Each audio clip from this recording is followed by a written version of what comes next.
Welcome to Out of the Draft Podcast, Season 4, Episode 26. I'm Dylan. I'm DJ. Oh, yeah, DA's not here. Oh, yeah. I'm Shake, aka a very pissed off NASCAR fan.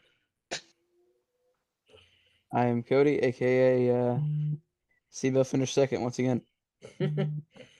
I am also Dylan, and I'm a sad NASCAR fan. And a Bowman It says fan. you're a sad Bowman fan. Yeah, that's normal, actually. We're not even going to get him. No, DA will be Still joining us. much better than all the HMS drivers. Hey, this trust year. me. Hey, it's... You didn't have to put sad Bowman fan. We already know you're depressed as a Bowman fan. Blind squirrel finds a nut every once in a while. Like Kyle Larson got a free ride at Hendrick, but you know, At least he's done something with it. I think he didn't Two deserve either one. championships. All right. Anyways, DA will be joining us soon. We can get into the race for Sunday. First, how's everybody's weekend? Before we start on that, did y'all have a good weekend? Do anything fun or anything? I mean, outside of NASCAR, yeah, the weekend was great. Watching the race Sunday, I don't think I've ever been closer to a mass casualty. Yeah, that was awful. Bought a new car this weekend. Not quite as cool as you buying a house, but we bought a car, so that's Yeah. kind of cool. Hey, no, I that I can is give you cool. a ride. I can give you a ride to the new house. Yeah, dude. Yeah. Oh, what type of car? Did you get like SUV, truck, sedan? Sierra got it's a 2025 Kia K4 and then some other letters that I don't remember. The Kias, a lot of the letters. That's what they call Yeah. them. I like it. That's awesome. Yeah, the weekend was good. Like Hunter said, besides NASCAR, it was pretty good on Sunday. But yeah, the weekend overall was pretty fun. For sure. You two, you had a good weekend? A whole bunch of mid. All right. Well, we can get into the mid. Actually, I kind of want to give the rating first, and then we can kind of give our thoughts about the race. Oh, because I feel like that's gonna be the change of our topic moving forward. It's gonna be a different podcast. We're just gonna really talk about honestly Sunday. I mean, the rest of the weekend I didn't watch personally, so I can't give you a rating. But if y'all have any other thoughts for that, then we can kind of just give our thoughts overall of the state of the sport. And then next week, with the off week of NASCAR, it'll be back to our normal podcast. First off, I'm just start off with the rating. It was a 0.4. I literally saw it, and I was pissed. I was so mad that I almost turned it off. And I don't ever turn off NASCAR. Like, that's not something that I do. I almost turned it off with 20 to go. I didn't. So 0.4. A 0.4 is just so disrespectful. That was a 0.00001. That race was horrible. If I wanted to watch Follow the Leader, I would go to a go-kart track or something. And then Kyle Larson wrecking out made it even worse. So, yeah. I think he'd still have more passing at a go-kart track. The only reason I'm not gonna give it a just complete 0 was because the last 2 restarts. So I'll give the winner a little bit of love. I'll give it a 0.67. Yeah, rough, very, very rough race. I would say something about the 2 restarts. The second to last restart had a little bit of deja vu from 2016 Homestead Championship, with 22 making it 3 wide and Heim trying to block it. Did not think that was going to end well. But they got by it. But yeah, I mean the rating's not high, but just because I mentioned Logano, 0.22. I'm gonna 0.23. That's awesome. Well, that just kind of tells you what our thoughts were over the weekend. What's the average of that rating? That was about a 0.3, 5 maybe. Holy crap! I'm very sorry to interrupt. I just had like this mind blowing realization. That Dunboy, his bold prediction was correct, but it was probably the last freaking person we thought it was going to be. He said that 2311 would repeat at Indy. Like the fact, the fact that they did repeat and who it was, that's kind of mind blowing. I'm going to give you a little bit of credit for the first time in your life. Wow. All right. Here. Yeah. So sorry, my camera is actually not. There we go. Connor Cooks. Yeah, Connor Cooks right here. Let's go. What was I about to say? You said what was the Gonna average? be cooking because he ain't finishing a race. Yeah, he's about to go win these. Neither For is sure. Larson. At 0.35 is kind of what we average with the 6.7 and the 0. So that probably helped out a little bit. Y'all realize what we just did? What? We We gave just it to used all Riley the Herbst. 2311 numbers. I was just about to say we gave it to Riley Herbst. That's pretty good. The whole ass, actually. That was the race. The absolute terrible race that we just watched. DA, welcome in if you're already here. Hello. Oh, Hey. dude. Got the Oh, new Chili's merch. hat. Yeah, New dude. merch. Just go ahead and give us your rating of the race. You were there in person, so actually talk about the race from your perspective a little bit. I feel like that would be good to hear an in-race thought because we saw it on the broadcast and we hated it. So go ahead. Well, of course, I feel like in person's would be way different. You see cars go really fast and really left, and your fucking brain goes, "Hell yeah!" So, I'm pretty biased, but even though like just me, just living in the moment. I enjoyed it still. So, I know on TV it's probably horrible, but yeah, not much I can really say about that one. To be honest with you. What do you rate it out of 10? Well, in person, 10 out of 10, but on TV, I'm sure it's like a 2, or even if it gets that, I'm sure. That was generous. Too generous. Yeah. We gave the average a rating of a 0.3 out of 10. Ooh, 0.3? Damn. Yeah. So anyways, When it goes live on YouTube, I want you to he's watch like so many. Oh. and I want you to tell us your opinion next week on the podcast. Yes, actually, I think that'd be a great Yeah, idea. I could tell I was lagging. That was rough on my back. Yeah. Hey. Yeah. A little bit. Like, I think you told me to watch a YouTube video and then get back next week. Hey, that's that's hey, what I that's said. hey, you're right there, brother. Well, long story short, the race was kind of very simple. The 77 started on the pole. He led up until he pitted. Ty Gibbs, or actually Kyle Larson pitted early. He got out front, and then he ended up losing his right rear. Spins out. He actually had the NASCAR 25 AI spin out. It was pretty cool. If y'all didn't notice that, he just kind of did the loop and then right into the fence. And then, NASCAR cover reveal curse is real, by the way. yeah, that is true. And then that kind of just set it up for like a one lap shootout. Ty Gibbs stayed out. A couple people pitted. And that kind of just flipped the whole race. Corey Heim was on pit road, actually as the leader when the caution came out. So that's how he was able to stay up with track position. And they kind of just worked the race backwards from that point on after he pitted. So we're talking about him, obviously, because he won the race. But Ty Gibbs stayed out. He wins the stage. That was huge for him in points. And then stage 2 was very bleh.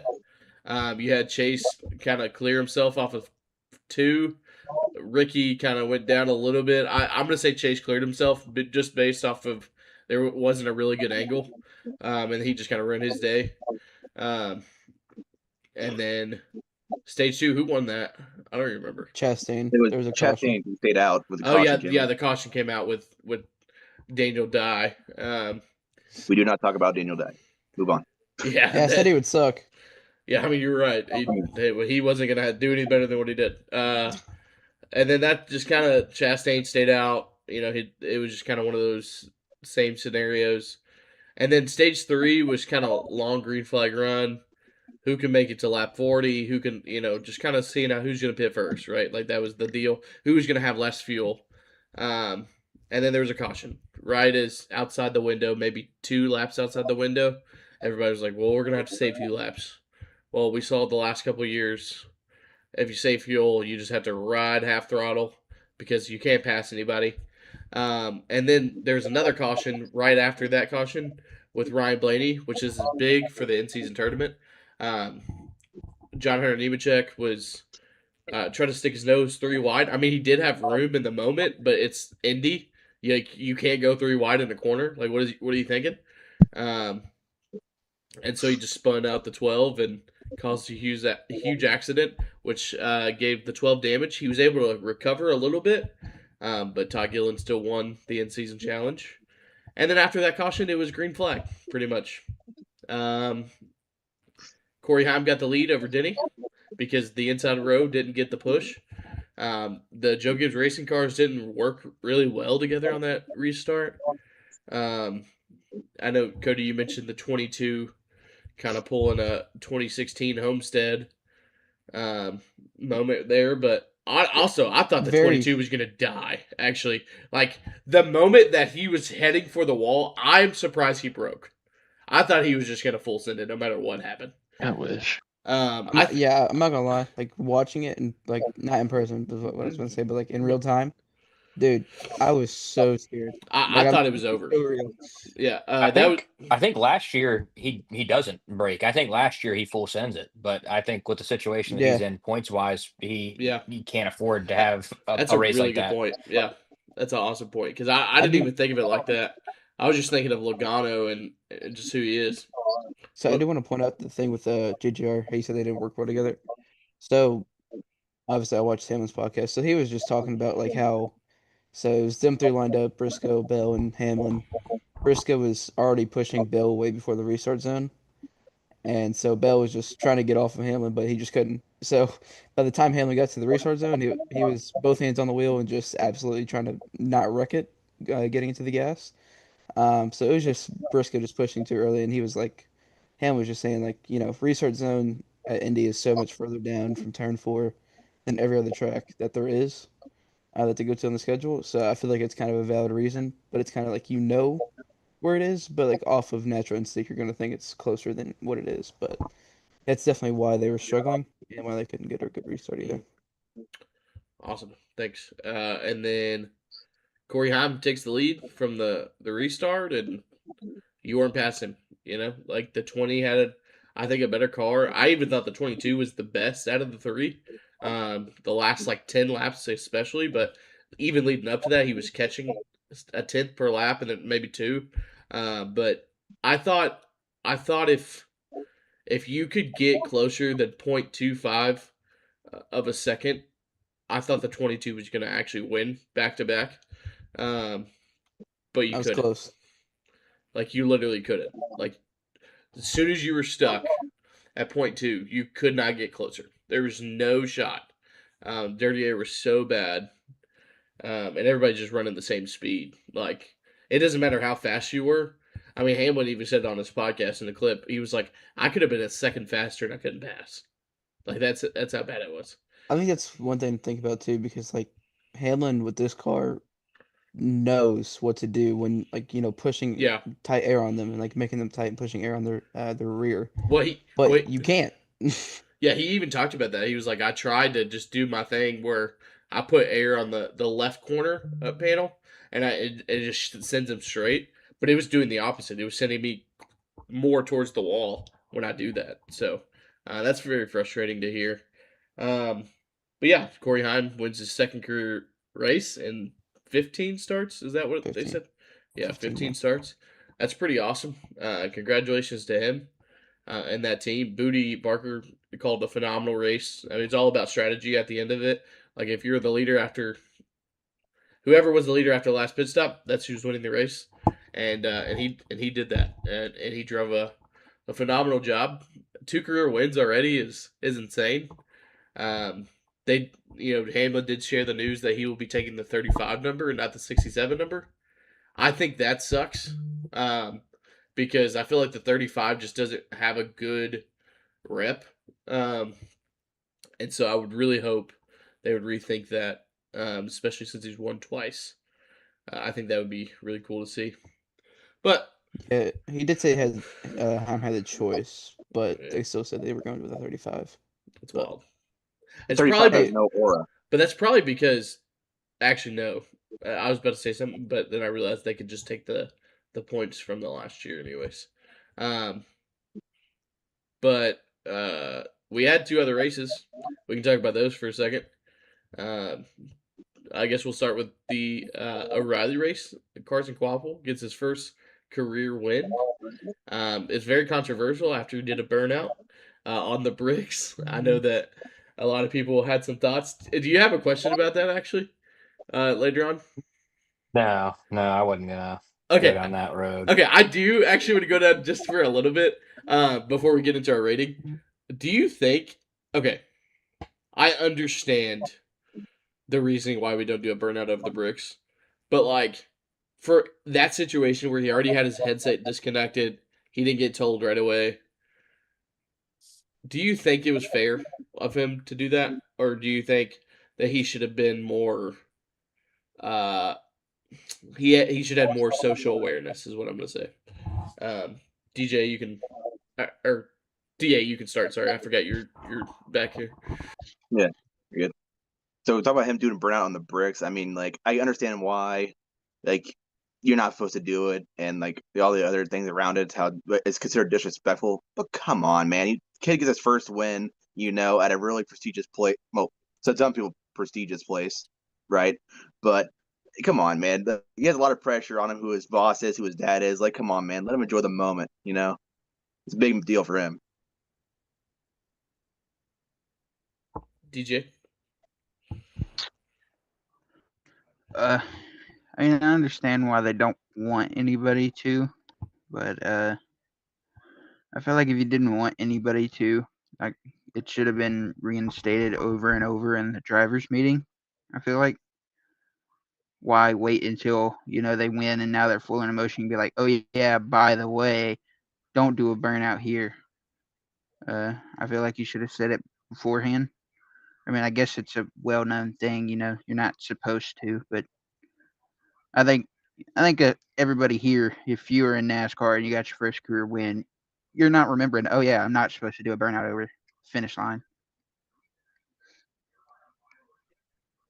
Yeah, I mean, the way I look at it, I mean, it's just a kid that got his first win. He's excited. He's not thinking. I mean, I'm sure like as soon as he, the adrenaline kind of settled in, he was probably like, "Oh shit, I wasn't supposed to do that." But I mean, he's a really talented driver that's been really close so many times. So to finally get over that hump, I think that was the last thing in his mind. And in all honesty, even watching the burnout, it looked to me like he had tried to like stop burning it down as he got to the line and then just kind of misjudged it when he got back going again. So I don't know. I mean, I understand why, like I feel like the boomers are upset just because I mean DA put air quotes. The place itself is prestigious. It's a very prestigious place. So I understand why they're upset because I mean that's a very historic start finish line. Um, but I don't think there was any ill will, any ill intent. I just think it was kind of a brain fart in the moment. But at the end of the day, I mean, there's plenty of bricks that Mamba found in that little river thing. Just go replace it. Um, yeah, I mean, what DJ said with like if any of us were here, we're just got our first win and it's at the Brick Card 400. Ripping But around the whole track, dude. that'd be impressive. That would be impressive if you could do that. But yeah, I mean, I wouldn't be thinking that'd be the absolute last thing in my mind. So I feel like the controversy from that. Didn't he come out and say something about it too, or was that the team? I feel like there was definitely a post. I'm I pretty don't know sure. if he did, but I know Junior did. Yeah. Okay. Yeah. Yeah. I know Junior was pretty. I mean, he was kind of like, "Hey, it was his first win. He didn't realize his headset was disconnected. He didn't hear us. We were telling him congratulations, but he already disconnected his headset. So, like, I mean, I don't. Yeah, go ahead. Anyways, Very good. but yeah, I feel like it's not something to be like too upset about. Like obviously, which I understand why you don't, you know. But I feel like it's not something to be super upset about with, you know, the boomers is what Hunter said. But yeah, I don't see anything necessarily wrong with it as in like a just like a last thing you're kind of thinking about. But I see why you don't do it, of course. I So also want to add on really quick before we move on to anything else. I will say that as a driver, I never really liked Junior, but as like a person and an owner, I freaking love Junior. Like the fact that he, like even in this situation, like stood up for his driver. With everything that we heard news wise in the last week, him, sticking his neck out for Josh Berry. Just the fact that it seems like he always has his driver's back, even when they're in the wrong, he has his driver's backs, and I absolutely love that in an owner. Um, but yeah, that just it really stood out for me. It was a big, like as a fan of NASCAR in general, like it stood out to me, and it kind of maybe gained even more respect for the dude. yeah, for sure. My thoughts about the burnout. I actually don't care, and this is coming from someone who loves all motorsports. Um, I think it's upsetting that he got his first win, and people were talking about his bricks on the burnout. Like, bro, no, congratulate him for doing that, and then say, hey, you did something you shouldn't do. But I understand it. You're emotional, right? Like I get that. But no, IndyCar executives and Indianapolis executives, they don't care about us. They don't. They're glad that we're there because we give them more money than IndyCar on the Indy 500 because of our TV ratings. But I won't go. We'll go into that soon. Don't worry. Uh, but I, that shouldn't even be a question. But I don't really have a rating, so y'all can. Da, you can kind of start off. I didn't watch the race, so I don't know. I mean, again, I'm biased as hell. I was there, so I don't think I can give a fair rating. But I will share one thing, at least one funny thing. So I can't give a unbiased rating, right? But so like Carson doing the backwards Polish victory lap took like 50 years to do is fucking hilarious to me, dude.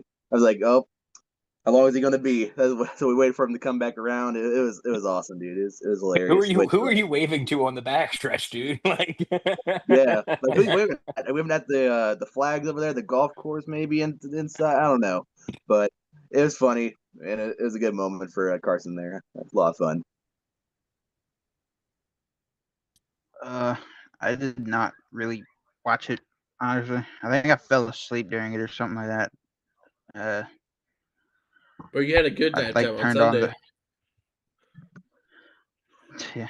I should have fell asleep during that. I don't know. I bet it was miles better than the Cup race, so I'm gonna go like an 8. I don't know. wow. Yeah, I can tell you did not watch the race. Um, it was definitely better. It was better than the Cup race, but it wasn't good by any means. Like I felt like in years past, we've seen some really good uh O'Reilly and at the time Xfinity races there. Was it 2 years ago the race that Riley Herbst won? I mean that race was awesome. I felt like this year, the runs definitely weren't as significant on the straightaways. There definitely was still passing ability, but even at the end, I thought Allgaier was faster than Quapple, but just the dirty air kind of held him back a little bit. I mean, and then the last two laps, he definitely sent it in a little too much, trying to make up ground, and he just made mistakes. Um, I'd give it like a 6. Uh, I didn't hate it. And I think after what we watched on Sunday, I would take that 10 times out of 10.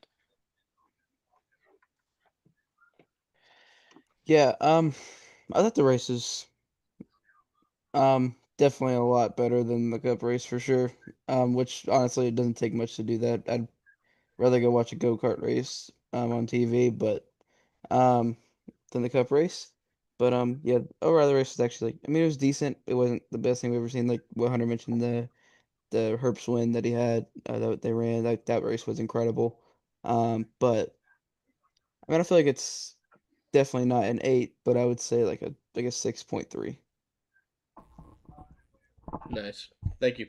Um, Congratulations to Quapple and then also JRM getting their first 1 through 4 finish. That was pretty cool to see. And another record that JRM is breaking. That was also the first time in series history for any team Yeah, to do yeah, that. yeah, yeah, yeah, You know, it's funny. You didn't see the A car. yeah. You did see Oh the. my gosh! I just for reference, I went on Twitter. I wanted to see what everybody thought on the Gluck poll Dude, on if Sunday was a good race. Yeah. What is when it, I Yeah, did it, right now it is at 23% yes. dude? Stink. 23 Those percent. 23% were there. They were at the race. Yeah, but I'm They part of were that at the race 23. or they're Corey I'm Heim part of that fans. 23%. Part of that 23. I am biased. That is just a 23-11 team. Like they're fans. That's all it is. That's literally all that is.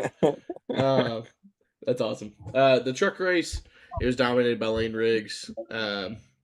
I Whoa, want to, Stepbro led a couple laps, man. yeah, two, literally. The front row Two dominated. big ones. Two Front big row ones. led to every lap. Lane Riggs is just so good, He's dude. good. Yeah, Very he's. good. I didn't watch this one either, so I can't give a good rating. I do want to shout out Carson, or no, sorry, Connor Mozak. Um, he did a phenomenal job. I mean, I know he finished second, but like, let's say if Lane wasn't there, I think he was the guy to beat for sure. Um, but I mean, that's the first time I kind of saw him do anything special uh, in truck or ARCA. So I'll keep an eye on him moving forward. But yeah, I didn't have a rating, so go ahead, DA. I didn't watch a lot of it. I watched like a tiny bit of it. It wasn't bad. I mean, the multi groups is pretty interesting. Like I could see some people ripping the apron or the very top, or there's a lot of different lanes, which is really cool. But all in all, it wasn't like bad. It wasn't great either. So I'd say like a solid like 6. Yeah, I'm right around the same boat. Just pure domination from Lane Riggs. I'll go like a 5.5. Yeah, I mean, me personally, I've kind of grown to fall in love with IRP a little bit in the last couple years. Um, I thought it was a pretty decent race. I'm gonna go right between the meme numbers and say a 6.8. I thought there was passing options. I mean, obviously there was a dominant car or dominant truck rather. Um, but I thought it was interesting. Like if you took Lane Riggs out of the race and like just looked at the rest of the field, like I thought it was really interesting. I thought Chandler Smith was the best on the short run. I thought Ty Majeski was the best on the long run, and then Connor Mozak was just good in both parts. He really didn't have like a weak point, similar to Lane Riggs, but he just wasn't as good as Lane Riggs. Um, and then another thing I just want to point out was Michael Christopher Jr. making his debut in the 62 truck, got a top 10, ran around 10th all race. I believe that was his first ever truck race, right? No, I I'm do pretty not sure know. he's ran I it think he before was a this year. second actually, but I think, Second. yes, yeah, I think it's the second. Yeah, but I mean, I was just extremely impressed yeah, by him. no, I for sure. thought he ran a really good race. And then honestly, kind of just disappointed in Caden Honeycutt. He Mm, stunk. I know he finished seventh, but yeah, in that truck, like seventh is a bad run. He just yeah, he struggled big time. So it was kind of good to see in my opinion, in all honesty. yeah. I did notice watching the highlights. Like every time they showed his truck, he was hitting the the track. Like his front splitter was like scraping the track. I don't know if that had anything to do with the setup, but yeah, he did not look good. He was my pick too, so that was the only guy that I actually like looked up on the leaderboard during the race. Uh, but yeah, But um, I would say my rating is like he was. I mean, I can't really give much. I guess for a rating because I watched the last 10 laps because I just got home and the last 10 laps are on. But the line I was seeing Connor Mosaic run was kind of impressive. Um, Imagine trying to do that on NASCAR 25. Yeah, you're cooked. But honestly, I love the line that he was running. I feel like it was pretty different from what Lane Riggs was running. I feel like he was running more the middle, if I'm not mistaken. But I do want to shout out Gavin Bochelle. That was his first truck start ever, and first NASCAR start in general, and finished eighth. So, congrats to him. And shout out Nick Sanchez. Dude Yeah. just keeps making the most of his opportunities. Top Yep. 5 from him. Get this man a full-time ride next season, Bro, please. I think Put him in the 2. I think him in a Spire truck would be really good. Like I know that they I heard, and I could be wrong, but Sanchez actually has like a lot more truck starts coming up. He got a good deal with Spire, so I um, hope. I think he's underrated. I mean, Extremely. um, I think he's got really decent talent. I mean, dude, he held off Austin Hill at arguably one of his best tracks. Yeah, the big bully. All right, well, that's all the racing that we had. Hunter, do you have? I know you're coughing, right? I just asked you at the worst time. You can go ahead and do your questions if you have those. And then I just kind of want to give so like the state of the sport. We can kind of comment and kind of debate and talk through everything that I have. All right. Well, my first question, the news happening earlier this week with Alex Bowman retiring. He will finish out the 2027 season. Hendrick really hasn't stated anything yet on what their official game plan is for 2028 in that fourth HMS car. So, what direction do you all think HMS goes? I like that question. Well, we heard rumors earlier about Corey Day or Connor Zilic, which, hey, that'd be really cool. Let me swing into Hunter's favor here. Put Parker Bretzloff in that car, and you're going to get better results. Come on now. My goat. I Yeah. wouldn't know what to do at HMS, dude. I'd Yeah. have to cheer for 2 drivers at the same Conflicted. time. I would Yeah, be you'd be Cody. conflicted. Yeah, you'd be me, dude. Yeah. I think obviously we all kind of assume it's going to be Connor Zilic, but I do not think he jumps in the 48. I think HMS actually brings the 88 back and lets 48 die with Jimmy, even though it's dying with Bowman. Hunter, you mentioned something about Josh Berry too. At first, I didn't like it, but now that I think about it, it probably would be a good fit. That was Junior's guy. Even in the broadcast Sunday, like anytime he could talk about Josh Berry, dude, he's like, "Oh, look at Josh Berry, man, he's back there." Like he loves him some Josh Berry, and Yeah. I wouldn't mind seeing him in there either. Junior glazes Barry harder than Cody glazes Toyota. All right, DJ. Yeah, I guess it's kind of close, isn't it? But Ooh, Ty Gibbs close.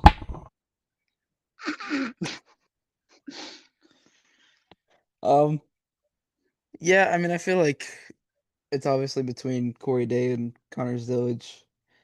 But you feel like if it was Corey Day, I feel like they kind of would have, I feel like, had Bowman retire this year. Because if it was Corey Day, you wouldn't want him to run another O'Reilly season and learn things like Zillage did that isn't important in the Cup Series, in my opinion. But obviously, they want Bowman to have that, that season to himself to, rely on and have a retirement season. So, which I understand that. But in my opinion, I think that Zillage is the way they should go. Once the contract is done, just, buy him out, take him over. I mean, I feel like it worked for him at that time. It's 2 years under his belt in that moment. And going into, I think, Dylan, I'm assuming you're going to say what you told me, what you think they should do. So I'm not going to say that part. Uh, but yeah, I think Zillage will definitely go, and it won't be in the 48, but it'll be at Hendrick. I was gonna say that also. So I think it's going to be Connor Zilic, and it just makes sense. And Corey Day is actually going to go to the 71 Spire car, because Spire is a satellite for Hendrick Motorsports, and I think that At that You point, mean I think. JGR? Yeah, actually, yeah, it could be JGR. Who knows? Sorry. I think Michael McDowell retires that year as well. I think it kind of lines up, and then Corey Day will go to that car, and then Corey Day will take the 5 after Larson retires. Is probably what the lineup will be, because it's Larson's guy, right? Sorry, my phone just dropped. It's Larson's guy. It's not really Hendrick's guy. It's not Jeff Gordon's guy. It's Larson. So I think that's what they'll do. But I do agree with you, DJ, that they are going to retire the 48 and they're going to retire the 24, because they're not going to do one Mm. and they're going to do both, and then they'll give Willie B his own number, the 25. They'll go back to the 25, and then they'll take back the 88 from Trackhouse. I do think that's going to happen. So, yeah, I know I said a lot, but go ahead, Hunter. No. Honestly, I kind of agree with everything you just said. I think it is Zilich. I think Zilich does take over. I think the 88 comes with him from Trackhouse. Um, Honestly, if it's not Zilich, I feel like that's where it gets really fun. If it is Corey Day, that's where it gets really fun because I've said this before. I think Raja goes to the 71 if if it's open at that point, and I think that'd be really fun because I think Raj is a lot more talented than people give him credit for as well. I just think I think he's in a situation right now where he feels like he has to prove something every single week, and that's a tough place to be as a young driver. Did But you yeah, I hear? definitely think Did you what hear what he said actually on an interview recently? He was explaining Yeah, I seen it. like he was like, I've made mistakes in the 88 because I've been trying to push it because I know that's the best opportunities, and which realistically, if I would have just done what I should have done, I'd be in the chase right now. So like, I think he said that on Door Bumper Clear the week he was on there as well with oh, okay, yeah, yeah, he said it when he was talking to I can't think of Tommy Tommy, Baldwin. yeah, Yeah, he was talking to him because it was the week that Freddie was out, and they were talking, and he said, "Yeah, like when I get in the 88, like I just push." He goes, "It's hard to get in that car after people like Larson and Chase and Byron and not see myself up there competing for wins. So I push and I put myself in situations where if I just did what I thought the equipment was capable of, like I do in the 32, I'd probably be sitting really pretty in the chase right now." And yeah. I mean, the fact that you're young as you are, and you're mature enough to understand what you're doing. That to me outweighs the mistakes that you're making.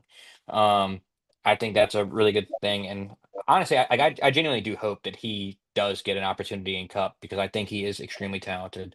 You're laughing. Somebody left a crazy comment. I feel it. Cody Ware to the 48. Oh God. There it is. Sorry, go ahead. I got a question though. If Corey Day goes to the Cup Series, it will just be 200cars.com cars, or like what happens there? I wanna comment on that because I feel like that's where it comes in the case where they won't put Corey Day in the 48 or whatever number it would be because they're already putting Larson, pretty much most of the races. I mean, what, at least 25 out of 36? I mean, it could be more. I don't know how many that is. It's 31 out of 31. Yeah. Okay. And they're Hendrick is already spending so much money on just the 5 car and doing that. He's not going to want to spend it on another car in the Cup Series, which is a lot more expensive to sponsor a car than the O'Reilly Series is. Yeah, so For that. it's $100,000 per race in the O'Reilly Series. It's almost 500,000 to sponsor a car in the Cup Series. Yeah, so I feel like that's kind of where it comes from too. If they don't go with Corey Day, but I mean, when it comes to that case, when he goes up to the Cup Series, I mean, I'm sure he can gain sponsorship by then. I'm sure he's going to win more. And he's talented, no doubt. So I'm sure sponsorship will come around to him. So I mean, we'll see what happens. I mean, you could technically say the same thing for Raja. I mean, because he's been sponsored by Hendrick cars since the get-go. There's another sponsor. I don't know if it's like his sponsor, but I know he He has ran it when he was at Yeah, he GMS. has he the has DC. Logitech or Yeah, he has the DC like logistics because he's from like DC. That's his sponsor or whatever. and Donut. I seen Donut Media.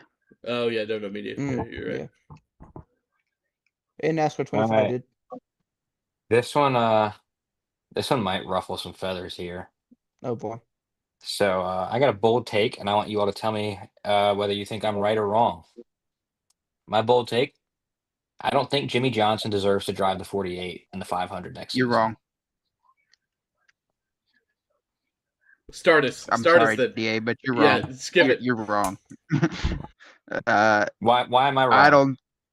There is, for one, Alex Bowman does not deserve that 48. I said it since the day that he got in it. I understand why Mr. Hendrick put Larson in the 5 because that number means a lot to Mr. Hendrick. But I wanted to see Larson in the 48, which I know technically he's still the 48 because it's the same crew, whatever, blah blah blah. But I mean, you can when you so you're telling me, all right, if we go back in time, right, and what happened to Dale didn't happen, you're telling me for some god awful way he got away from the number 3. You're telling me he comes back for one more race, you don't think he should get the number 3 over Austin Dillon? I'll explain why I think he wouldn't deserve that number 3 if he did the same thing that Jimmy's done so far. I'll I mean, wait he until won it's my turn. He won 7 championships in the number. No, go ahead. You can go, Hunter. Root spot. All right, so here's Yeah, you why can go. I don't think he deserves the 48. All right, so he retired out of NASCAR. He completely left the sport for 2 years to go to IndyCar. He comes back. He helps start Legacy Motor Club, Advanced Legacy Motor Club from Richard Petty. Switches manufacturers. The 48 is a icon in the Chevy universe. He switches manufacturers. He's now owning a team that drives Toyota, and I just don't think. I think the 48. Yes, people remember it for Jimmy Johnson, but the 48 is Hendrick Motorsports. Like it's the way I look at it. Like it's the team's number, and I think a guy that, don't get me wrong, he's making huge strides right now at Legacy Motor Club. I think just the 42 and the 43 this year are making extreme advancements compared to where they have been in the past. But at the same time, like he just completely abandoned the sport for 2 years and like went and did his own thing. Which I mean, yeah, you're allowed to do that. I'm not saying he's not allowed to do that, but I don't. I just don't think that because he won 7 championships, we should just be like, all right, you know what? You don't even drive the same manufacturer anymore. You don't have an alliance with us in any way, shape, or form. Here's the 48.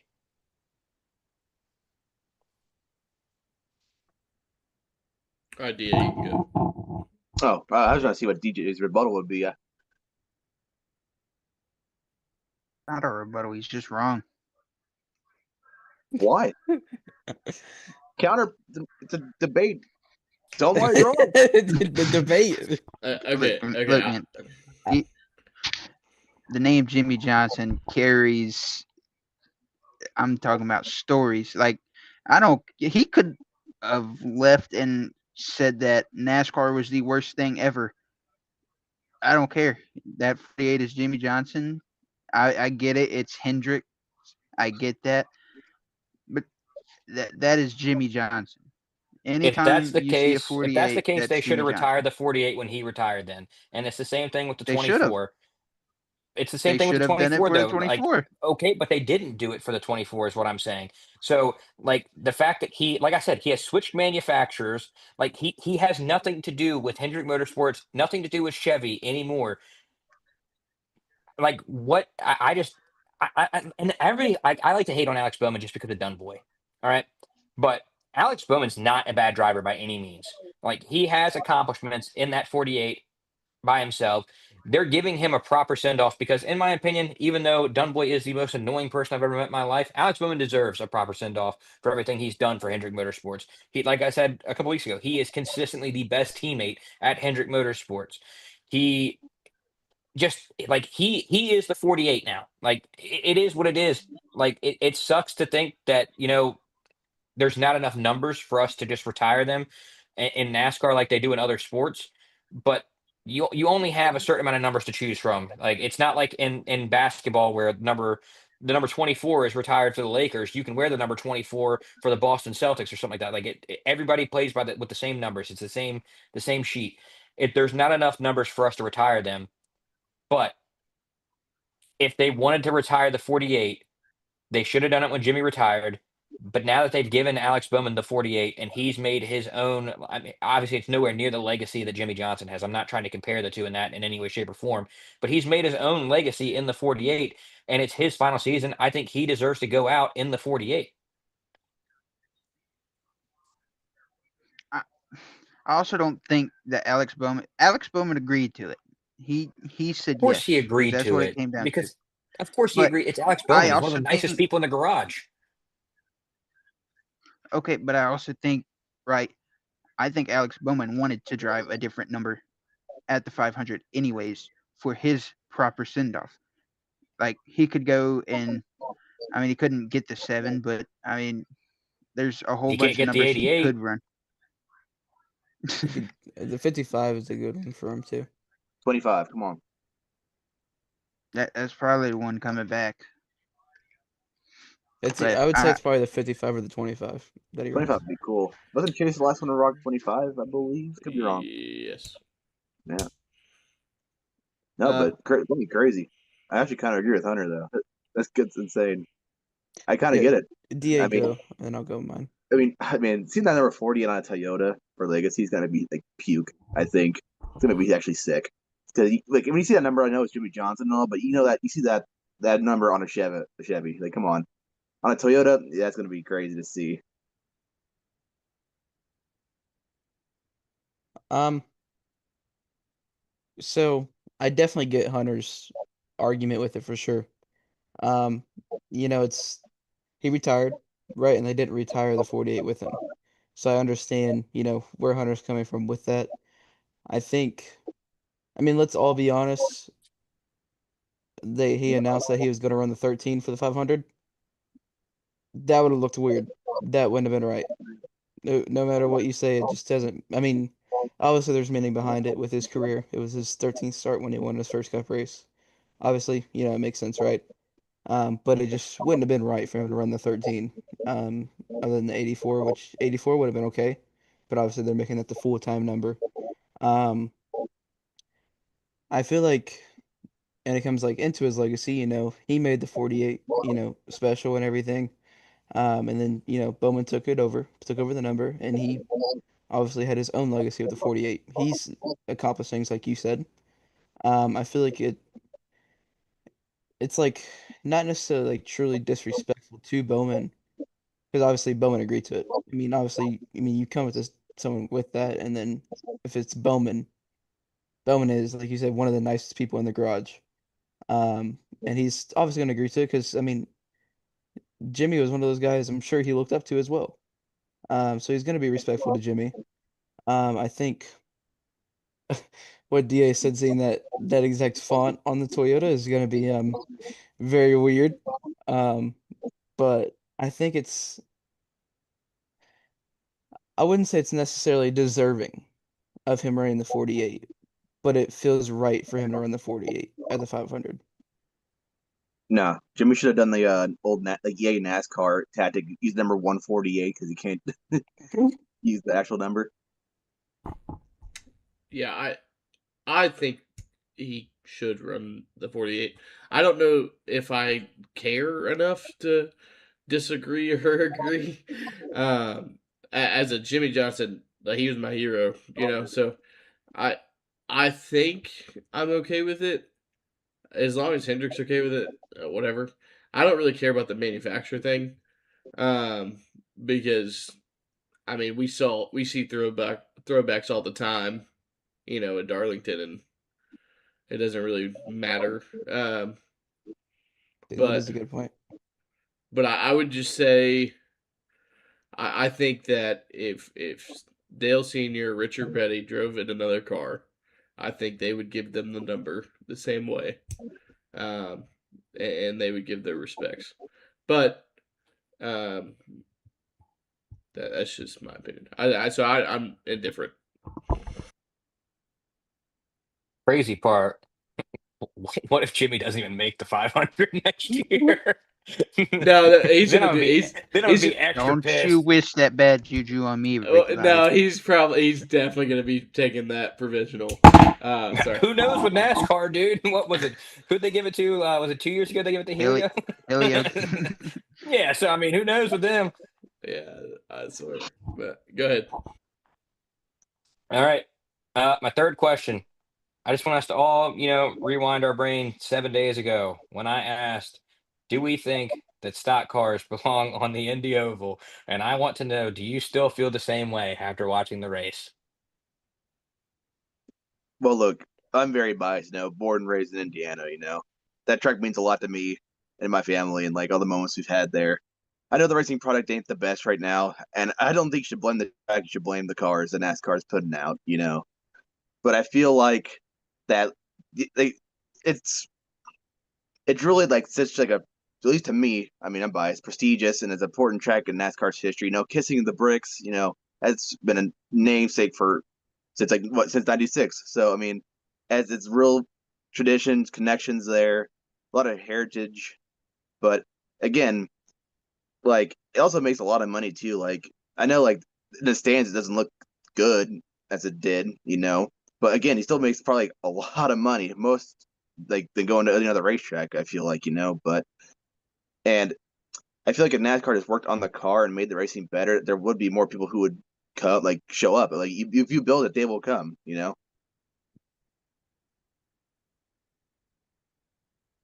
I stand on my statement.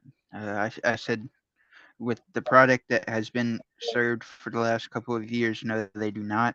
I stand on that. It sucks.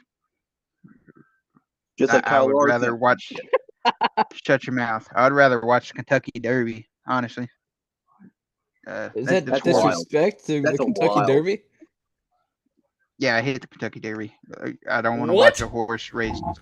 I don't want to watch a horse run around a track for like 2 minutes. What does the Kentucky Derby have to do with this? I'm gonna pull that card. Like, that was like the craziest comparison and diss I've ever heard in my no, life. you should have said I'd rather watch an F1 Monaco race. I think that would have been a better comparison. No, See, he wouldn't say that here's because the problem. Monaco's so cool. Monaco's so cool. Nothing's DJ, cool about Monaco that's the except for problem. water. Monaco is my favorite F1 track. And I don't know how because it's my even wife worse said, than Indy. "Oh, I said no hating on Amish NASCAR, dude. We're not doing Bro, that." there is no way you can say that Monaco is your favorite racetrack and then complain about what we just watched Sunday because it's Bro, the that's same the thing, same except they're thing. making left and rights. Yes. Okay, but DJ, here's no, the DJ, listen. difference. DJ, No. Hear me out, DA. Here's first. the difference. Hear They me turn out. right. No, hear me out. whoa, We go to Monaco expecting no passing, right? That's why We qualifying do the is so same thing with important. Indy. No. Same If thing. we Yes, go we back do. in time, you could actually pass. That's what Oh! everybody wants. No, I'm about to pull up some stats now. We're gonna go straight into it. DJ, No, you actually, made us finish. so Finish. bad, Finish. even the dog left, buddy. Your Figure it out, cars please. could actually pass, dude. They can't anymore. All right, let's move on to a guy who actually has a good opinion about this. Me, Why are you talking? because I had a good Why are we opinion getting last week. hostile, man? This is crazy. Can we just No. all agree Look, that we said we were gonna have a debating episode. Let's get into it. Look, man, I'm gonna break my monitor. I swear. Yeah, Please do. We want us to talk to you. Talk with your bullshit opinion. Oh my god, dude. Cody, go ahead. Then I'm going before Dylan because I feel like he's about to rip out some stats, and I don't want to go Yeah, after him. I want to tell him. Look, I can't wait for that. I want the No, I feel like they definitely do belong there. As a racing sport, right? How prestigious the track is, for motorsports. I mean, they go there. And I know at least 3 different sports. MotoGP, not for the Brickyard like the oval, but they go there for the road course. And then you have IndyCar and NASCAR. IMSA. Don't forget IMSA. Come on, dude. Okay. I didn't know. I said 3 that I know of. And Anyway. the Oscar Mayer wieners. Yeah, dude. That is true. That is true. That's entertaining. There's actually more passing with the wieners than the dicks that we have in the Cup Series. I know, right? But yeah, I mean, I feel like they definitely belong there. I just feel like it's something like they have to work on the car. You can work. We're gonna get into this, but you can work on the spoiler. You can work on the tires all you want, but if you don't fix the underbody, nothing's gonna change. I Yeah, don't care what you what say. does the diffuser even do? Like, I heard it's supposed to be for something, but I feel like it's not doing the thing it's supposed to do. It makes you not pass. I can see that. It's It's working. If that's what supposed they to made it for, create it's downforce. working. Create All downforce. right. You can't pass. That's the problem. So here's why I want to go before Dylan, because I agree with most of your all statements that yes, it's a very prestigious track. Yes, I think NASCAR in general belongs there, but until they fix the product, stop sending us there. Uh, I mean, in all honesty, might be a crazy statement, might be a crazy take. I would rather see us on the road course there than the oval, just because I feel like we are ruining how prestigious Indy is with the product that we're putting on in these cars. I think if the car can get fixed and you can make passes and the racing can actually be racing and not just a train simulator, then yeah, put me back on the oval. But I mean, I think it's absolutely ridiculous that Carson Hocevar comes out of the pits with 30 lap fresher tires than Corey Heim, and he can't pass him. Like that's just not a good product in any way, shape, or form. And I feel like I said to you earlier in the party, DA, like if somebody turned that race on Sunday and that was the first NASCAR race they ever watched, they're not coming back. They're not. Like that was an awful, awful product. In person, I agree with you. They might because in person, every race is better. I mean, I've been to Daytona and thought it was the coolest thing in the world when I know damn well on TV I was everybody was three wide and going half throttle, but in person it looks sick. And that's just I mean, it's the same thing with anything you do in life. I mean, football, basketball, you go to a game, it's a lot cooler than watching it on TV. But the product that we are putting out right now, I feel like we are damaging any potential new fans from coming in. I feel like we are damaging the legacy and prestige that Indiana or Indianapolis is. And I just, in my honest opinion, I think until we fix the car, we don't need to be on the oval. I feel like you make a good point, but the one problem is if you go to the road course, I feel like there's not going to have that as much fan attendance or hype, or you make more money than the oval does on the bricks. That's the And main I thing. understand that. I understand that you're not gonna. It's not gonna be the same thing. Like Chase Briscoe has said it before. Like when he won there, he goes, "It's not the same thing as what I imagined as a kid winning on the oval when he won in the at the time Xfinity Series on the road course." And I understand that, but at the end of the day, yes, we probably would lose money um, with it being on the road course. But for a sport that was pretty damn scared a couple years ago about, viewership and new fans coming in, we're not doing anything to help it right now. Alrighty. Um, so yeah, we should be there. Um, I'm gonna give you one stat. Okay, 10 years ago, 2016, we were at the Brickyard 400. We had 4 passes for the race lead. All right. Nobody said a damn thing on social media. No one said a damn thing. Today, or Sunday, we had 0 green flag passes for the race lead. All right. I know that sucks, but also this track is hard to pass. It always has been. It's not. Yes, the car sucks. That makes it 10 times worse. I understand that, but this track is always going to be hard to pass. It's always going to be about track position. You look in the 2009 race when Montoya led 107 out of the 117 laps before he got a speeding penalty, right? Like that is just the Indianapolis, right? It's about how fast your car can go and who can get the race lead. Like that's always how it's going to be. But also the Indy 500 is the same way, right? Like it is. That's just this track. Um, that's why I don't care that the racing was bad. But the difference between 2016 to 2026 is you had a chance to pass for the lead, right? We don't have a chance to pass for the lead. So, do I think that we should still race there even if the product sucks? Yes. Because our sport is the biggest motorsport in America. racing at the biggest motorsport track in America, right? Like that is how we should represent it. If the Daytona 500 sucks in 2013, guess what? It was still the Daytona 500, right? You see my point? That doesn't mean that we can't complain and we can't make it better. I just think that we shouldn't.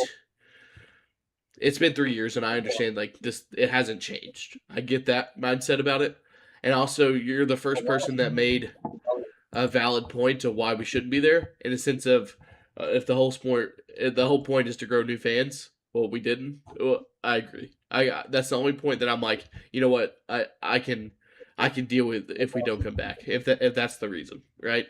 Because the whole point of my spill is, hey, let's grow the sport. And the best way we can do that is race at the most prestigious motorsporting event, or venue, not event, sorry. And that's the Indy 500, or the Brickyard 400. So, that's my 2 cents. Doesn't mean it's right, doesn't mean it's wrong. I just think that we deserve to be there no matter what the racing product is.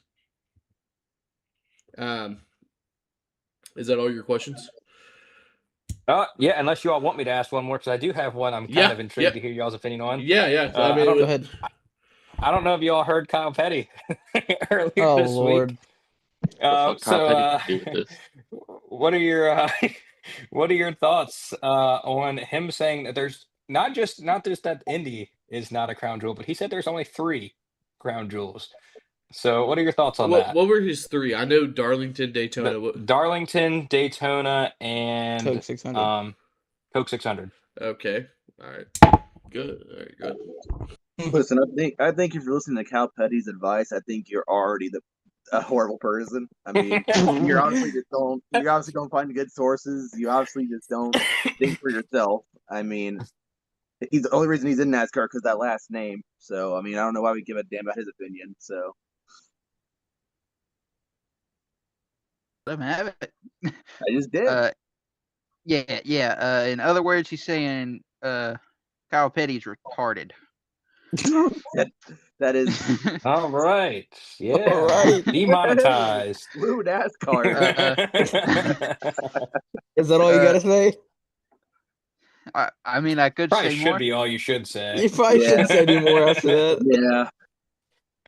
All right, as much as Indy sucks, What the it's still a fuck has crown Kyle jewel. Petty got to do with this? What Dale Jr. said. Well, he's absolutely wrong. I think realistically, most people would say there's 4 crown jewels. I feel like that's a valid opinion for people to think that. I can understand why people think that. Me personally, I think there's 5. But I feel like him saying 3 is kind of wild. He said you can't just buy your way into NASCAR and say it's a crown jewel. Brother, what?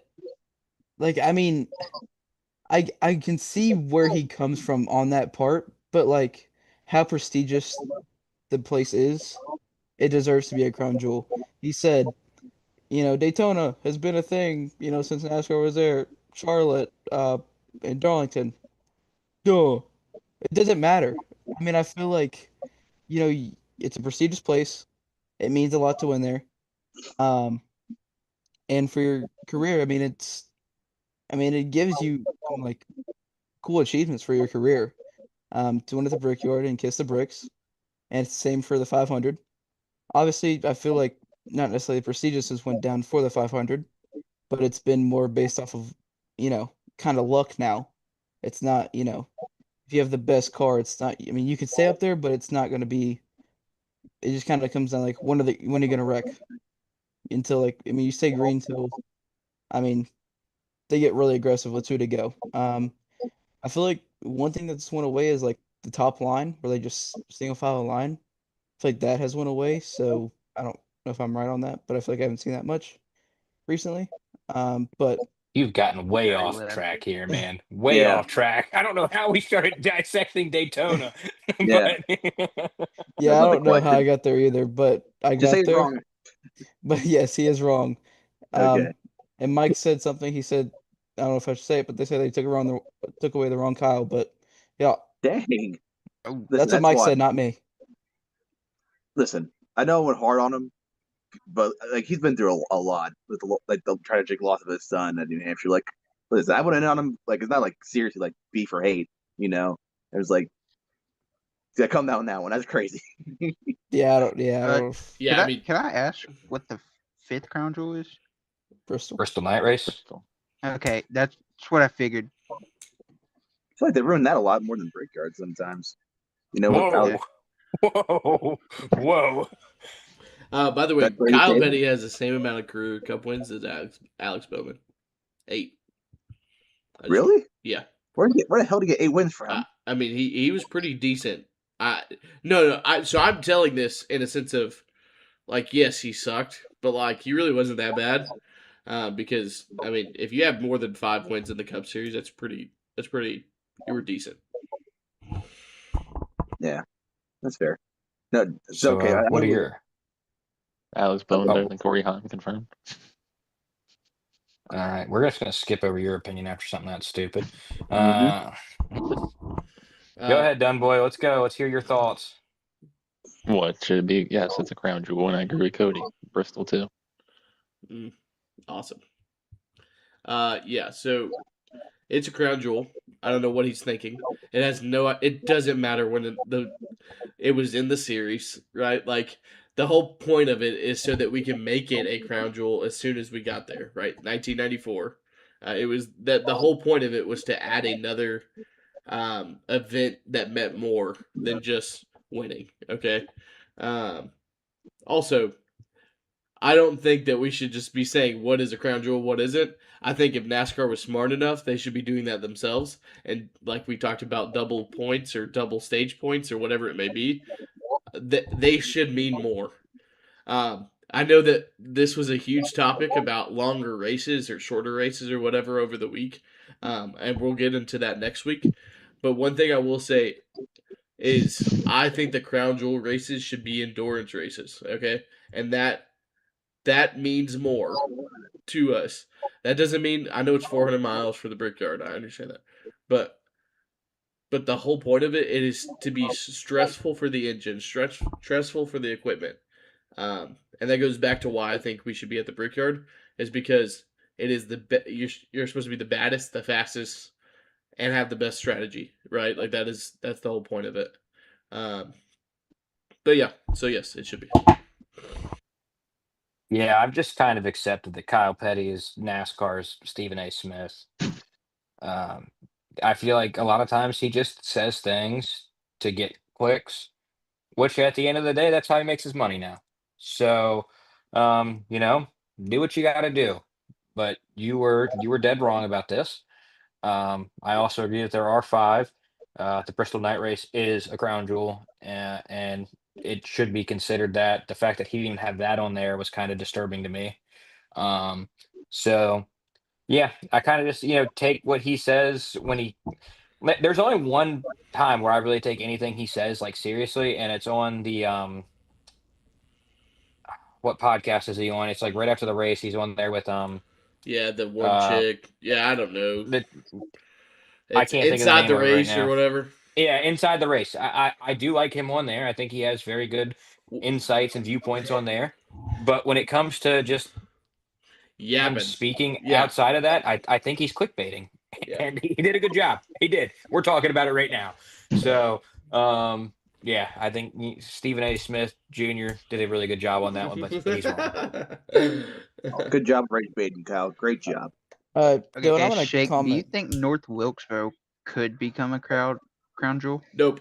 No. Mm-mm. No.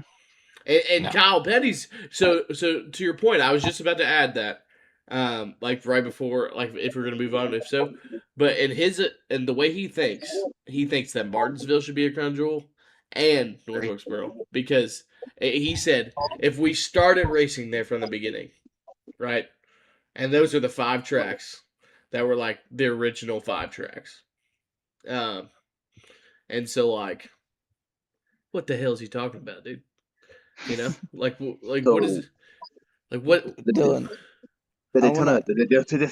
My God, dude, I'm so mad I can't speak right Yeah, about no. that one.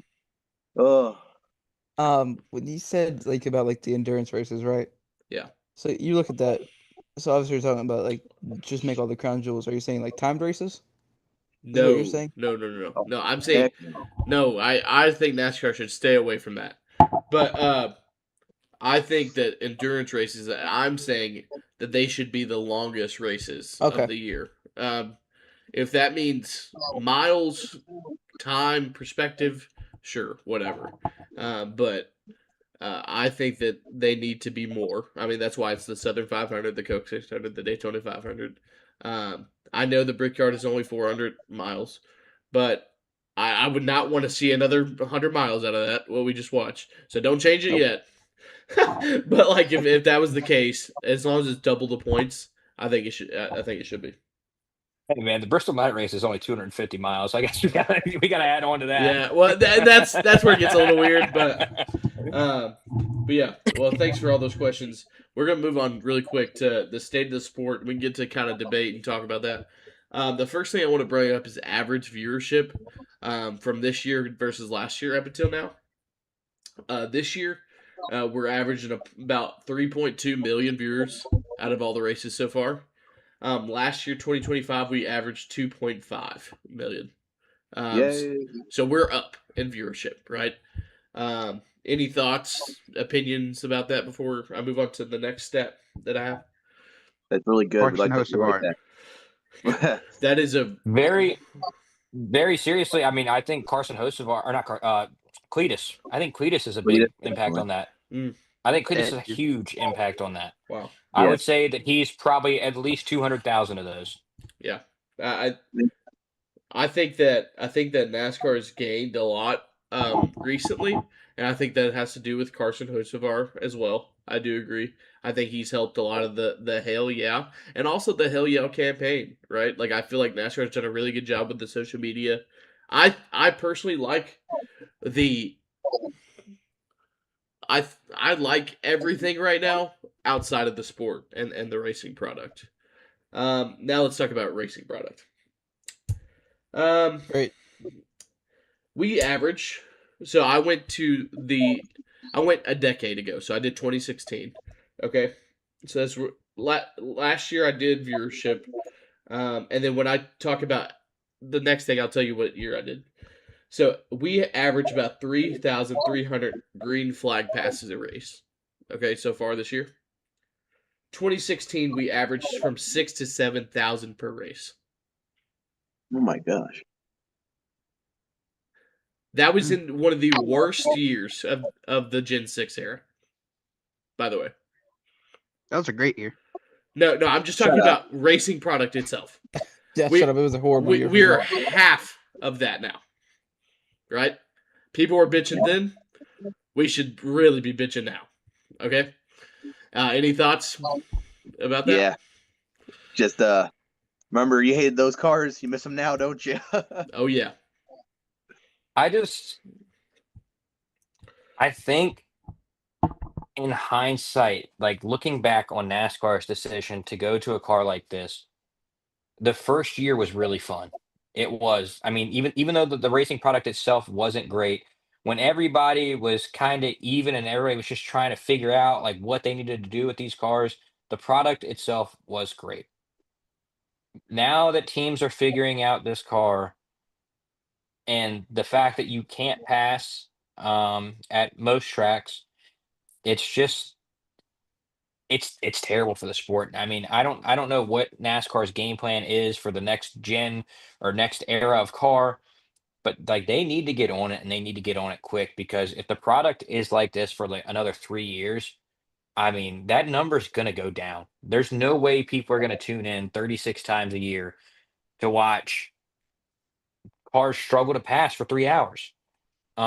It doesn't matter how talented you are at some of these tracks. It doesn't matter how much faster you are at some of these tracks.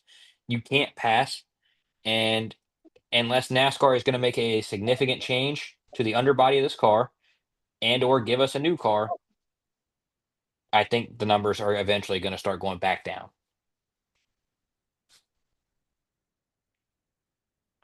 Yeah, I'm pretty I'm pissed off actually because They said that this car was going to be the saving grace. I didn't fully believe that. I also liked a lot of the things that they were doing because they did have the air going underneath the car. I thought that was going to help.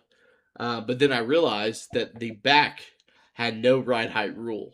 So they can put the diffuser as low as they want to the ground, right? That's the problem.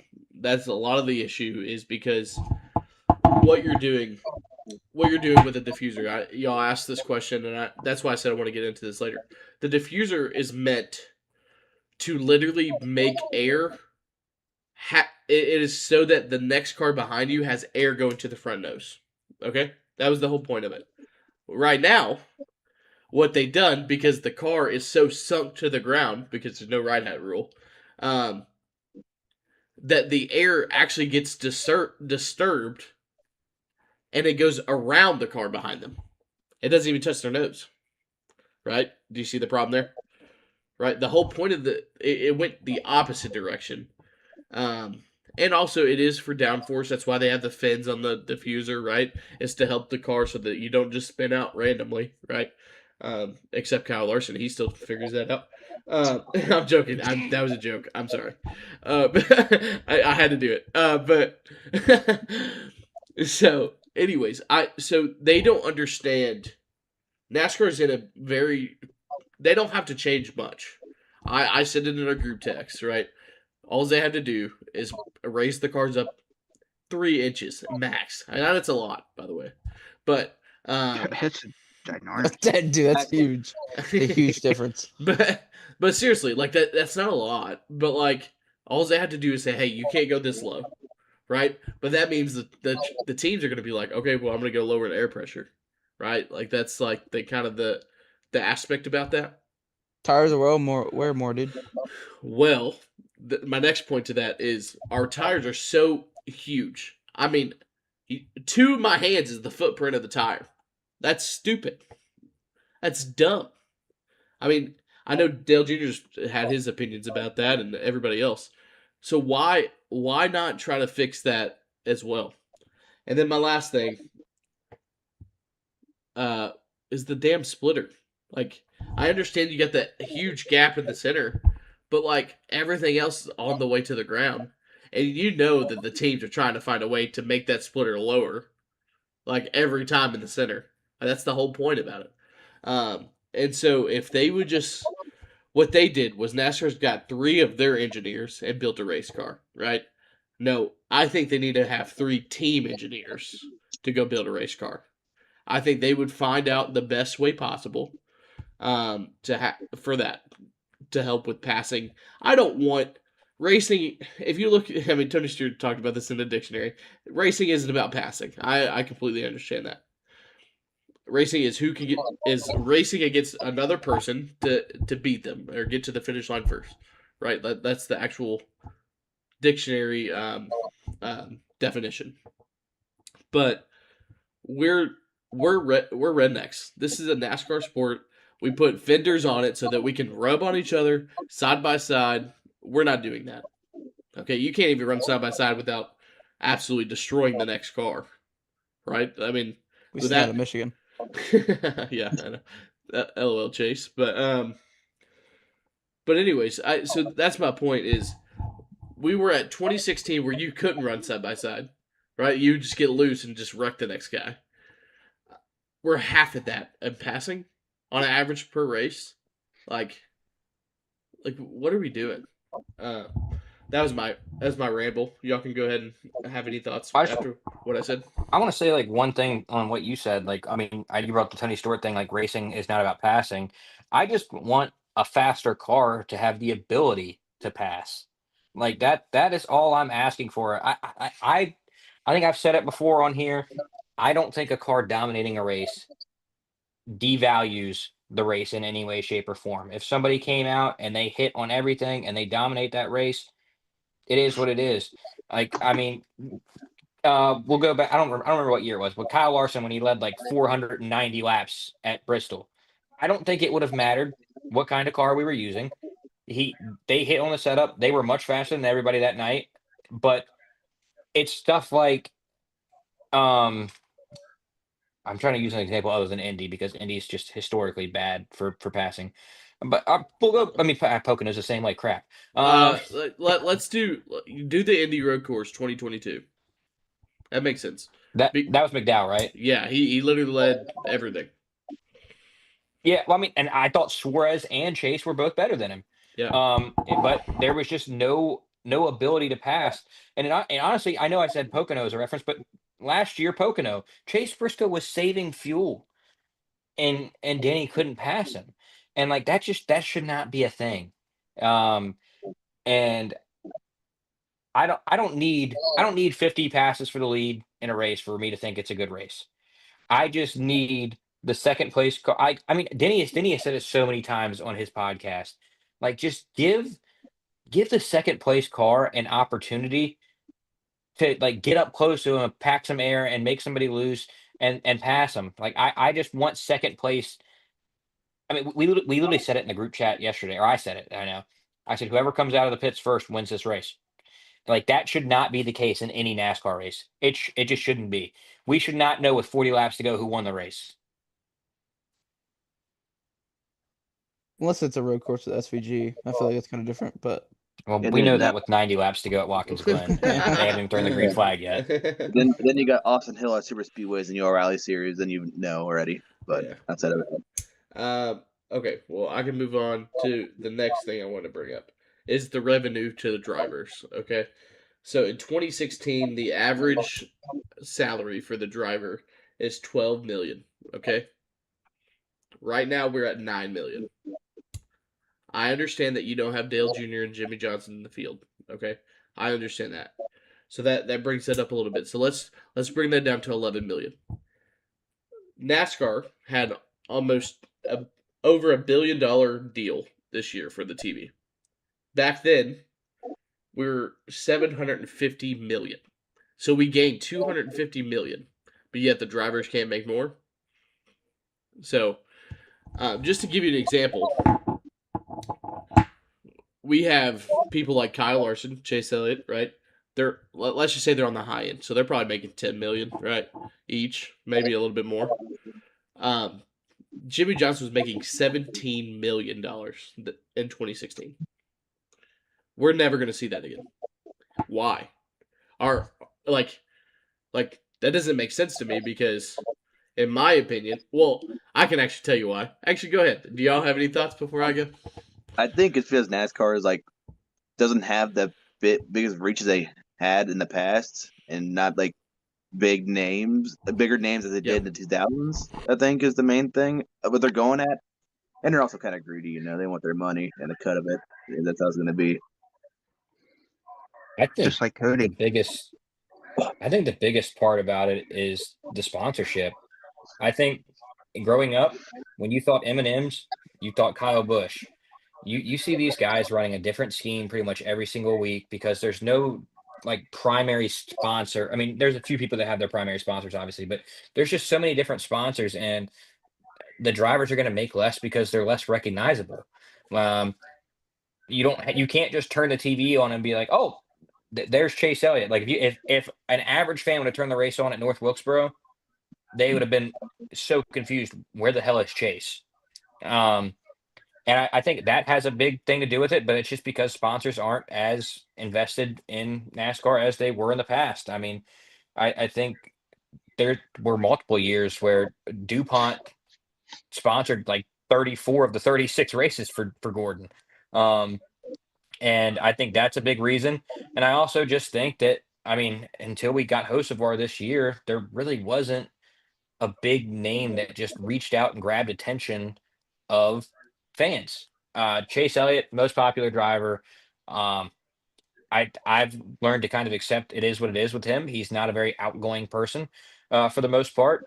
He's not that exuberant, exciting personality that in my I can't believe I'm saying it, but he shouldn't be the face of NASCAR for the simple fact that he doesn't necessarily help the sport grow in my opinion. And I think we need more people like Kosovar and even somebody like Ryan Blaney.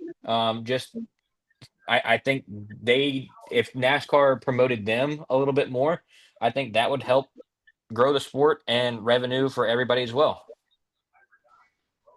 I gotta say, with the sponsorship thing that you talked about, like, obviously, like, you know, obviously drivers had, I guess like the 2010s, I'll use 2010s for example. They still had, like, most of their races were their main sponsorship, but they had a few others that they would run every once in a while. But most of the time they were running the same car and you'd recognize them easily. Like, for example, I'm watching Carl Edwards in the 99 and I'm going to see a Subway or, Kellogg's car, right? I'm expecting that. I know that that's who I'm looking for. Um, and, Jimmy in the Lowe's. I mean, what else sponsor did he run besides Lowe's? Um, I don't know if he did run another one. Cobalt, I guess. Cobalt, Technically. yeah, same thing. Yeah. Aligns Well, with I the mean, logo. Superman. not to cut you off or anything, but just for reference, Ryan Preece ran 27 different schemes last year in 38 races. God. Yeah, that's horrible. And like that's what I see now. Like, I don't know who I can use. Like, I mean, Hamlin, has his main sponsors. You'll recognize his cars, I mean, pretty easily still. But like when he had FedEx on, dude, you knew it was him. Like if you look for like back in the early 2010s, you look for a black FedEx car. That's easy to find. Now you look, Yeah, it's either purple, green, or red yeah, or blue. whatever Any they color. wanted to use for that race, yeah. And then late 2010s, they wanted to use white and then purple and orange. That's easy to find. But now, he still has progressive. I mean, Shout he out doesn't run Bob, that every dude. week. Bob's discount.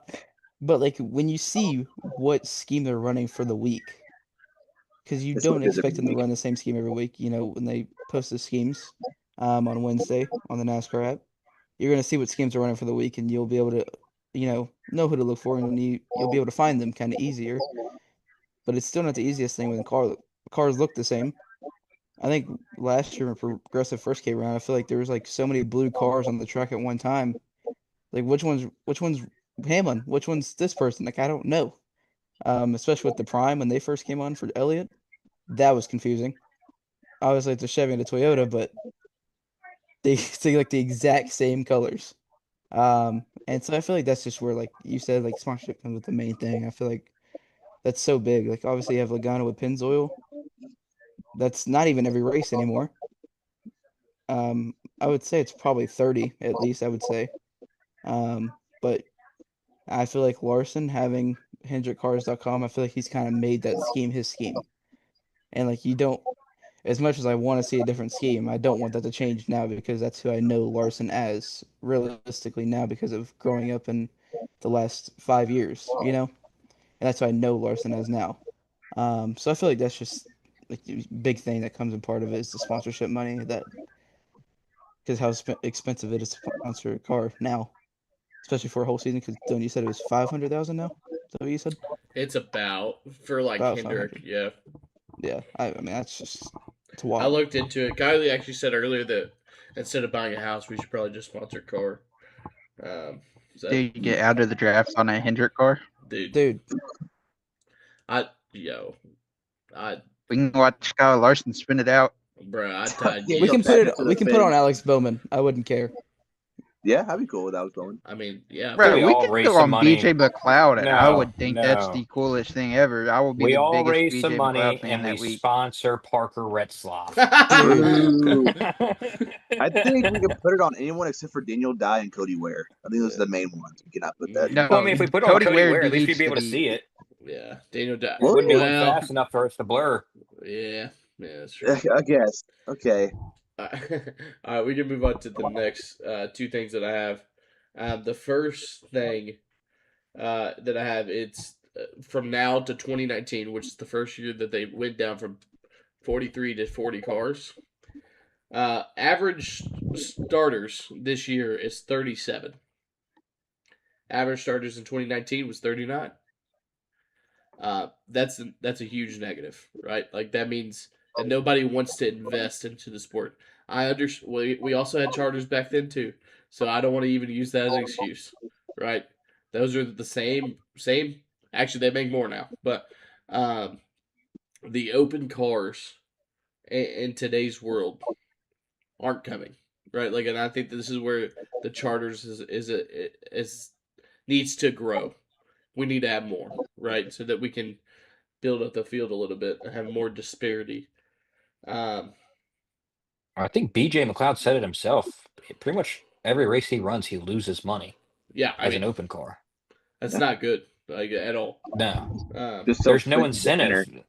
Yeah, There's literally no incentive to. I mean, the only race that would really grab your attention would be Daytona at that point, just because the payout is bigger.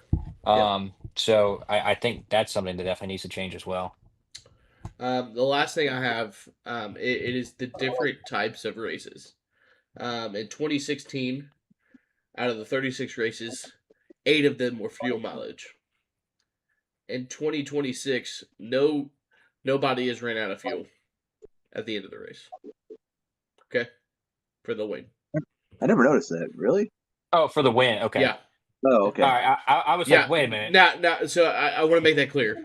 Like, so people just ran out of gas, right? Like that's I was about to say, because I solely remember crashing out about Austin Dillon and Kyle Busch running out of gas at the Glen and Tyler Reddick getting the top 5. yeah. So I'm talking about like when it's an actual fuel mileage race, and they just no like I'm meaning for the lead. Like the leader, if they say fuel, they're gonna get it. Okay, there's So you're no just this year, right? yes, just this year, 2026. Okay.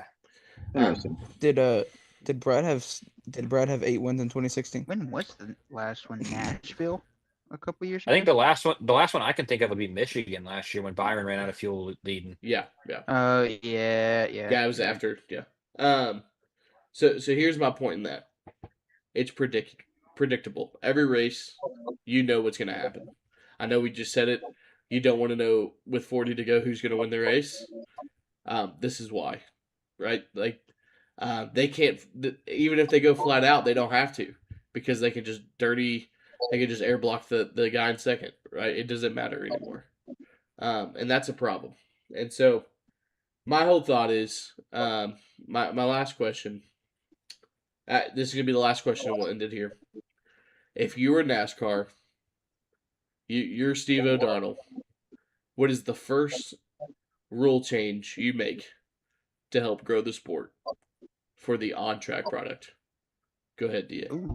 I think you mentioned it. Some of that diffuser and actually like letting air get to the car, so you can maybe see more passing opportunities would be one of them. I think another like mention should be like when people blow tires and stuff and it gets stuck and I do that damn air jack stupid thing. It also kind of infuriates me because you have to sit there for like 2 laps and lose time and may potentially ruin your race. So I feel like I need to do something with that too. That'd be like the first few changes I'd make. You might have to come back to me. Hold up. That's fair. You I can mean, I'll also, go then. Yeah, go I was ahead. just gonna say, I mean, if NASCAR's not gonna change what they need to change with the underbody of this car, I mean, the only thing I can think of to potentially make the racing better, make the fuel cell smaller. mm, Um, I mean, to where I mean, maybe we will have instances where the guy's got to go flat out because savings just not going to be obtainable at that point. Um, I mean, that's the only like quick fix that I could think of to potentially make the racing better because I just think NASCAR has this issue with admitting that they're wrong. And I don't know if they ever really will change what needs to be changed in these cars. I know they finally made a step for Daytona, um, but we I still don't know mean, yet. it's just yeah, we don't even know if it's going to work. I mean, sometimes I feel like they just throw random shit out there and just hope it works. Um, I w- I would definitely have to go with the underbody is the first thing I would definitely look at, especially like being a racing fan and seeing how much it affects the car behind it. Just I mean you can't you just can't race with it. Um, and then you also mentioned the splitter as well. I would change that because you said it is high in the middle, but super low on the sides, right? Uh, yeah. I mean, you don't want it to be that way. I would definitely fix it to where it would be um, equal the whole way around. Where it doesn't force the car on your outside or inside just to wreck it, and then not pull a Michigan and someone breaks the wrist. But Yeah, I mean, I feel like those are the two main things I would fix for the racing product itself because, you know, what you said about Tony Stewart, racing isn't passing, right? But you want to see people be able to make passes for the lead. And be, you want the faster car to pass you. Indy, when Corey Heim was holding a post for, that shouldn't have been a thing at all. 30 lap fresher tires, not a thing. Absolutely not. And then it's just stupid that we're looking at that. And then that's what we're having to deal with as a sport. So I feel like those are the two things that I'm changing, 100%. You ready, or you want me to go? No, I got it. Okay. So I seen Jimmy Johnson talking recently, and it was about the underbody. He said that it creates downforce, right, and almost adds like, or almost acts like a suction cup in a way. So he said way back when they used to drive the car off the corner. So he said he used to be able to just, yaw that thing out off the corner and be sideways coming off the corner. And that's why he struggles so much now, is because you cannot get a car sideways at all. So you find a guy like Denny Hamlin, who is really good at being patient on the throttle and, get off the corner straight. That's why he excels right now. So, common answer: get rid of the underbody. It's horrible. It sucks. And honestly, I'd like to just see what the car does with just taking away the underbody. Honestly, I think you do that and just see what it does, and then you make changes from there. Like, okay, it's still producing a lot of dirty air. Then you find a fix for that. You know. I think one thing I want to add to mine is um, raising the rear and lowering the front. Mm.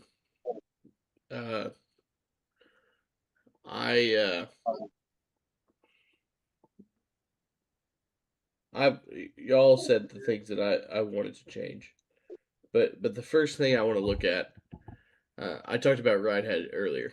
We didn't talk about dirty air until 2007. In 2007, they took away the front ride height rule. Okay, and if you could tell, all the cars were to the ground, and that was still in the Gen 4. You're not gonna fix physics, right? You're not gonna beat physics. That's just the way it works. Um, any engineer understands that you're gonna have dirty air, no matter what car, no matter what vehicle you drive. The cleaner the air, the better the better your car's gonna drive, right? I just think right now, I think the biggest fix right now for me, um, would be just letting some disparity in lap time, right? I think we have so much parity right now that it actually hurts the sport. Um, so the first thing I would do is try to figure out how to eliminate the parity side of it. Um, we already see the best teams up front, right? I mean, Joe Gibbs Racing has the best average finish in the last six races compared to the whole field. I mean, it's stupid. It's nuts. I mean, it's really cool for Toyota and Joe Gibbs Racing, but like, there's no. When we talk about parity, it's actually the opposite because all they got to do is just get clean air, right? Like there's nothing parity about that. And then the only other drivers that are competing right now is Hocevar and Blaney. Well, guess what? That's that's Joe Gibbs' fifth car and Ryan Blaney. I mean, he's the next gen merchant. So I, the first thing we got to do is just get rid of some parity. I don't know how we do that with this car. If I was NASCAR, I would forefront the money to help grow the sport. I know that. Oh my gosh, I'm talking about someone else's money. No, if you were smart enough, you would actually make more money if you forefront that cost and say, "Hey, let's try to fix something. Let's put this on us." Um, you got to spend money to make money. That's in every business, and NASCAR is a business, right? They want to call themselves a sport, but at the end of the day, they're here to make money, right? That's the whole point of it. Um, So let's be real here and spend some money for the teams and help the fans out. The fans don't deserve this. We've been through this shit for the last 5 years of no passing. It's time to get that over with. And I don't expect next year to be like, even if we did start making some changes, I don't expect next year to change immediately. That's not the point, right? The point of this is, hey, let's try something. I just want to see them say, hey, I want to try something, no matter what, if it works or not, right? But anyways, I know that was the end of is a weird ending of the podcast. It was ended on a question. Thank you all for your whole thought process and going through that. I know it was different to talk about, but I feel like it was good. I feel like it was good to talk about where we're at in the sport compared to the passing, the revenue, the viewership. I feel like it makes sense. It makes sense of what we're seeing because we're frustrated. I mean, I know I am. I honestly, I've actually been making plans on Sunday more than I ever have this year, and that's sad. I'm so upset about that. But here's the positive, and I want to leave this on the positive, and we can let Da shoot the basketball for something before we head out because I know it's running long. Last thing I want to say is we're back. The chase is back. Right, we're in a really good spot when it comes to the actual sport itself. You know, what are y'all laughing about? He said I the got chase you. is back, and I just instantly thought about Chase Cody. is back, Cody. baby. The chase is back, baby. Well, but Please. let's be for real. The only reason why I'm watching race to race is because it matters. If it didn't, I don't know if I'd tune in every week, and that's sad. And I love this sport more than anything. I would tell anybody that in the world. Like this sport is I'm a fanatic, right? So it sucks to say that, but I'm glad that we get a chance to voice our opinions and I'm glad that I get to share with you guys. So Yeah, you speaking of that, like if it wasn't for the chase system, you wouldn't be tuning in every week. I would. That's how I was last year. I wasn't tuning in Yeah. every week because like it didn't matter. It It didn't matter doesn't. every week. And then, but I mean now it does because points they truly matter for your for your standings. driver. Yeah. And by the way, my driver's been ass recently. Like Yeah. we have been butt cheeks. Okay. Join the bus, pal. Hey Da, do the thing for me, Chase Elliott. I won't do that. That's very Yeah, easy. don't do that. Don't do that. But I will say though, Carson Hocevar moving into the top 5 in points, being the Yeah. highest Chevy. Yeah. Surprising. I didn't put in the points yet. I was gonna do that next week, but yeah, congratulations to him. That's pretty cool. I mean, I mean, JGR fifth racing JGR's car fifth. Yep. is awesome. Yeah. What do you got? What are we shooting for? I mean, you brought him up. You make this shot. I know it's 2 weeks away, but Carson Hocevar will leave Iowa in the top 5 in points. Ooh. Interesting. Yeah, What do you- JGR has a good race history there, so Yeah. Actually, you know, we can save that shot for next week since there's no race this week. Yeah. And the likelihood that you actually make this is less than you miss, statistically wise. Yeah. If you He make wouldn't this appear shot, Daytona 500 Dunboy tonight. won't get on our nerves this week. Who? Oh, you please make it. Please make it. Please make it. Please make it. dude. You know what I was gonna say? If you made What? it, NASCAR's gonna make a rule change on the mile and a halves or intermediate Even tracks. if I made it, they ain't doing that shit. Let's be real. But hey, Yeah. I like the Dunboy thing. I like it Yeah, too. if you make this, Dunboy does not get on our nerves this week. Yeah, Even it's all up to you, buddy. Dude, listen. Even if I make it or miss Dunk it, dude, it. I think he's Dunk still it. gonna fucking Wait, are you Duncan. healthy enough to stand up? Yeah. Okay. Well, Okay, good. Why do you say that? Do we got a good jump shot out of you? Is Oh, he okay? Yeah. Did you not okay. check the group chat today? No. No. Shitty friend. I know, dude. I'm busy, brother. He's trying to Oh, join. look at I him was jumping buying on a that. house. Yeah, we're all over here struggling. You're over buying a house. Oh, dude. All right. Way to go. That Peace means it's out, gonna guys. happen Be every pissed night. off, man. Double Hey, or nothing. Double hey, or nothing. Hey, for picks and all racing updates, please watch us next week. I'll see you guys later. Peace. And then, of